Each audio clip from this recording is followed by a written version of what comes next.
안녕하세요. 캔들의 신입니다. 오늘 제가 썸네일을 폭탄 돌리기라고 지었습니다. 지금 영상을 클릭하신 분들이 이제부터 고점을 뚫었는데 뭐 벌써부터 폭탄 돌리기냐 생각을 하실 거예요. 자, 근데 제가 이렇게 썸네일을 만든 이유가 있겠죠? 오늘 영상은 아마 이번 시즌에서 가장 중요한 영상이 될 거라고 저는 확신합니다. 바로 시작해 보도록 하겠습니다. 먼저 지난 관점 복귀해 보면 고점을 뚫을 것은 분명하지만 두 가지 말씀을 드렸습니다. 러닝 플랜 나왔고 조정 없이 고점을 뚫으러 가는 관점이 하나가 있었고 약간의 조정을 거치고 고점을 뚫으러 가는 관점이 있었습니다. 저는 한 번에 약 조정을 거치고 올라가는 것을 좀 메인으로 봤었죠.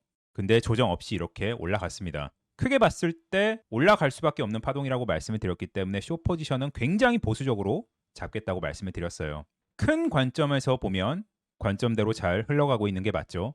저는 4월 20일부터 단기 상승이 아니라 고점을 뚫는 파동이라고 명확하게 말씀드렸습니다. 이더리움도 마찬가지죠. 4월 4일에 1500대에서 이더리움 풀매수, 4월 25일에 이더리움 풀매수 영상에 전부 다 남아 있습니다. 이더리움은 제가 생각하는 목표가가 있기 때문에 그때까지 쭉 홀딩하겠습니다. 이렇게 지금까지 큰 관점이 너무 잘 맞아서 어렵지 않게 진행이 됐는데 이제부터는 정말 훨씬 더 중요하고 어렵고 긴장해야 되는 순간이 왔기 때문에 항상 그랬던 것처럼 분석에 최선을 다하겠습니다. 그러면 메인 관점으로 가기 전에 구독과 좋아요 한 번씩 부탁드리겠습니다. 오늘 관점의 순서는 첫 번째 비트코인에 대한 관점, 그리고 두 번째 폭탄 돌리기라고 썸네일을 만든 이유, 이렇게 두 가지로 진행을 하겠습니다. 먼저 비트코인 관점은 4월 27일부터 저는 이중 지그재그로 올라가고 있는 파동이라고 말씀을 드렸죠. 그 관점에서 벗어나고 있는 것은 아직까지 하나도 없습니다. 자, 이제 문제는 이중 지그재그의 마지막 C파동이 얼마 남지 않았을 확률이 저는 굉장히 높다고 생각을 하고 있습니다. 신고점을 돌파했기 때문에 지금부터 뭐 200K, 300K 가는 파동이 지금 되느냐? 저는 안 된다고 보고 있어요. 한 가지 조금 다행스러운 점은 지금 마지막 올라가는 이 C파동은 여기에 나왔던 상승파동과 다른 형태로 올라가고 있죠. 확대해보면 이렇게 ABC에서 만약 지금 나오는 파동이 이런 데처럼 명확하게 1, 2, 3, 4, 5를 만드는 임펄스로 올라갔다면 알트가 오를 기회는 전혀 없었겠죠. 하지만 여기서 올라가는 파동 자체가 임펄스의 형태가 아닙니다. 그 말은 지금 이 C파동의 경로가 파동의 끝에 나오는 1파 연장 터미널일 확률이 대단히 높다고 생각을 하고 있습니다. 그렇게 본다면 올라가는 파동이 이렇게 지저분하게 쐐기를 그리면서 올라갈 가능성이 있겠죠. 그럼 그 범위를 어디까지로 보느냐? A파 대비해서 C파의 길이가 많이 나오는 게 1대1 구간이죠. 115K나 조금 더 강하게 진행이 된다면 1.272, 120K 이런 데까지를 맥시멈으로 보고 있습니다. 둘 중에 확률이 더 높은 구간은 이 근방이라고 생각을 하고 있습니다. 그래서 엄청나게 폭발적인 상승은 지금 나올 수 없다고 보고 있는 게 제 메인 관점이에요. 이제 슬슬 눈치 게임을 시작해야 될 때죠. 두 번째로 제가 썸네일을 왜 폭탄 돌리기로 만들었는지에 대해서 말씀을 드리겠습니다. 만약에 비트가 제가 생각하는 그런 파형으로 나온다고 가정을 하면 시간을 오래 끌겠죠. 그냥 안 내려가고 계속 고점과 저점을 지속적으로 높이면서 시간을 많이 끌어줄 거예요. 이때 우리가 기대하는 알트장이 올 수 있습니다.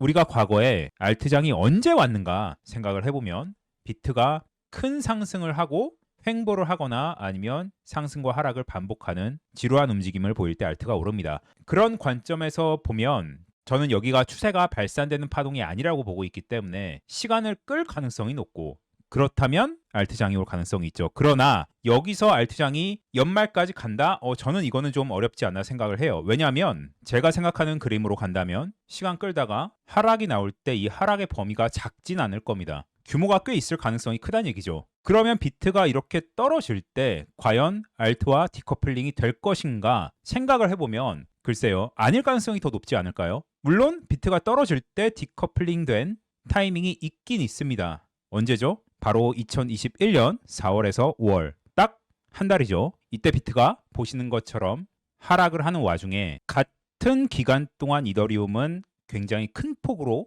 상승을 했습니다. 이게 딱 한 달이었죠. 완벽한 디커플링이 된 순간이죠. 몇 퍼센트가 올랐냐? 저점부터 한 130% 가까이가 상승을 했습니다. 그럼 다시 지금 차트로 돌아와서 지금 시점에서 비트가 이렇게 고점을 몇 번 더 높이고 하락을 한다면 이때 과연 이더랑 디커플링이 될 것인가? 이거는 지금 상태로는 좀 어렵다고 생각을 해요. 이더리움이 그리고 있는 그 그림도 지금 당장 여기서 4,000달러, 5,000달러 갈 수 있는 그런 움직임이 아니라고 생각하기 때문입니다. 그래서 저는 알트장이 지금 오더라도 길게 지속되기보다는 폭탄 돌리기처럼 짧게 지속되고 끝난 이후에 다시 고점을 높여줄 때가 진짜 알트 불장이 되지 않을까라는 생각을 갖고 있습니다. 그래서 만약 비트가 시간을 끌면서 올라줄 때 알트가 꽤 많은 상승을 보여준다면 저는 일단 선물 포지션은 정리를 할 생각이에요. 현물까지 정리할지는 그때 가서 결정을 좀 해야 될 것 같습니다. 이 장세가 끝나고 나면 비트가 하락할 확률이 높다고 보고 있고 그때 비트와 알트가 디커플링 될지 안 될지는 알 수 없는 영역이기 때문이죠. 그래서 이 장세를 저는 폭탄 돌리기일 가능성이 높다고 보고 있는 겁니다. 네, 이렇게 오늘 관점을 좀 짧게 말씀을 드렸는데 되게 중요한 내용이었다고 저는 생각을 합니다. 여러분들이 지금부터 계속해서 우상향하는 그런 그림을 보고 계신다면 당연히 계속 홀딩을 하시는 게 맞습니다. 항상 투자는 처음 내가 했던 생각대로 하는 게 가장 확률이 높고 가장 후회가 없고 가장 결과가 좋습니다. 누군가의 말을 듣고 관점을 바꾼다면 그거만큼 어리석은 게 없어요. 저랑 같은 관점을 가지고 계신 분들만 참고를 하시는 거죠. 네, 그럼 여기까지 하겠고 추가적인 관점은 제가 텔레그램에 업로드를 하도록 하겠습니다. 텔레그램 주소는 영상 더보기와 그리고 고정 댓글에 남겨놓겠습니다. 그러면 오늘도 시청해 주셔서 너무 감사드립니다.